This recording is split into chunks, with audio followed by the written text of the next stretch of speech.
Hi, I'm Old Norse Specialist Dr. Jackson Crawford, and in this video I'm going to continue the story of Bodvar Bjarki now that he's gone to Denmark.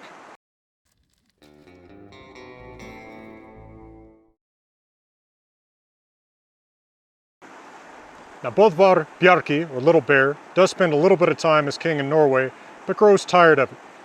He goes first to see his brother elk-frothi, who lives as a robber in the woods. Remember, elk-frothi is moose from the waist down. And he actually waits for him in elk-frothi's house with a hood drawn over his face for elk-frothi to come home. When elk-frothi comes home, they wrestle. And during the process of wrestling, Bodvar's hood falls from his face, at which point elk-frothi recognizes his brother. He says, "Brother, you're not quite strong enough," so he cuts his knee, his moose knee, and has Bodvar drink some of that blood, and then he shoves Bodvar and says, "Now I believe that you're strong enough, brother." Now elk-frothi offers to Bodvar to let him just stay with him and share in everything that he takes. He is, after all, a professional robber on the road. But Bodvar has bigger ambitions than a robber, so he keeps going. But before he leaves, elk-frothi stomps in the dirt and points at the moose footprint that's there and says, "I will know how you die by looking at this print. If you are killed by violence, it will be filled with blood. If you drown, it will be filled by water. If you die of sickness, it will be filled by blood." Now Bodvar does briefly go to see his other brother, Thorir Dogfoot, who is king in Jutland. He also gets to his brother's place when his brother's not there, and people think that he's him because they look so similar. I guess they're not looking at the dog feet.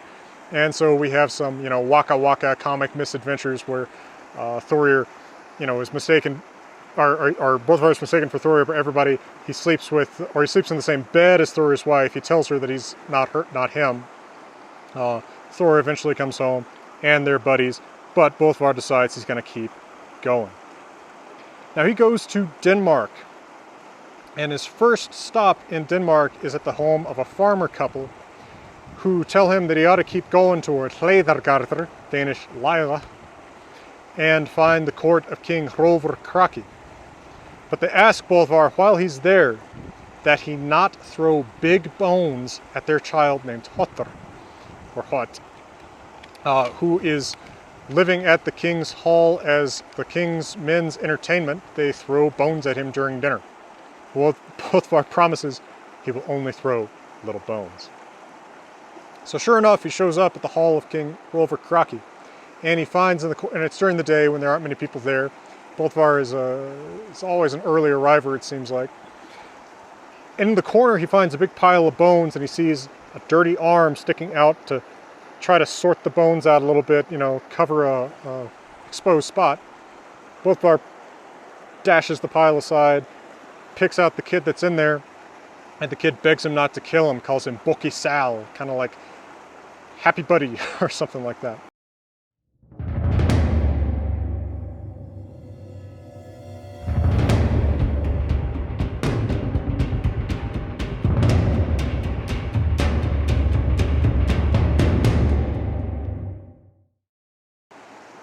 Now Bodvar sits the kid down next to him on a bench and waits for the hall to fill with the king's men. And of course when they come in, they see the kid that they're used to throwing bones at, and they start throwing bones at him as usual. But Bodvar starts throwing the bones back at him, and at one point, as a big leg bone is coming his way, he catches it, throws it back at the man who threw it, catches him in the face, and kills him. Now the king is angry when he hears that one of his men has been killed, and he asks Bodvar how he will repay him. Bodvar says, "Well, I'll take his place," right? It's a great world where you can just kill somebody and take their job. Only academia works that way these days. But he says that I must always have Hotr, this little kid, with me. We must never be separated, and we must sit nearer to you on the benches than this man sat. The king says, "Well, that kid doesn't look too promising, but you seem like quite a fighter, so welcome aboard."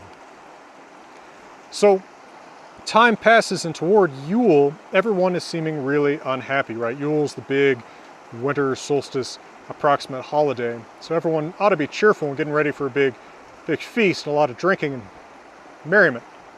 But everyone's unhappy. Bodvar asks Hotr why that is, and Hotr tells him that it's because there's a monster that comes and kills men and livestock every Yule. So the king orders the men not to even be in the hall during Yule Eve. But Bodvar and Hotr stay out and watch for the monster, and as the monster, who's not really described very, very exactly, comes nearer, they go outside. Bodvar is actually carrying Hotr because he's so terrified. Hotr screams when he sees the monster. Bodvar calls him a bikja, which is the exact cognate with English bitch. So female dog, although it's not used nearly as often as an insult like this in Old Norse as it is in English. It's curious to see it used here. Thought you folks might enjoy that. And Bodvar throws Hotr down in the moss where he sits trembling while Bodvar stabs the beast in the heart and kills him. Definitely shades of Beowulf, right? Someone has come indirectly in Bodvar's case from Jutland to a hall in Denmark. Hrólfr Kraki is a relative of Hrothgar if you trace the family tree. It's clearly the same story with a lot of different cultural changes, a lot of different narrative changes that have happened both in English and in Norse, but somewhere in the background is the same story as Beowulf here, probably. Something that doesn't happen in Beowulf is Bodvar then makes Hotr drink the monster's blood, and then he asks, sort of like he had to do with his own brother's blood. And then he asks Hotr how he feels, and Hotr says, "I will never fear anything again." So, drinking the blood of bold things or animals apparently makes you bold yourself. Now they set up the monster to look like a scarecrow, right? They put it up to look like it's alive. So in the morning when the king and his men wake, they see the monster and they fear. And the king says, "Well, who will dare to go fight the monster?" And little Hotr says, "I will do it." The king says, "Well, a great change has come over you." The kid says, "Yeah, I'll do it. Just give me your sword, Gullinhjalti, golden hilt." The king hands him the sword. The kid goes out and slays the monster. And of course, the king isn't a fool. He turns to Bodvar and says, "I see what you've done here. You've set this up, but still, you've done a great thing because you've given me another champion."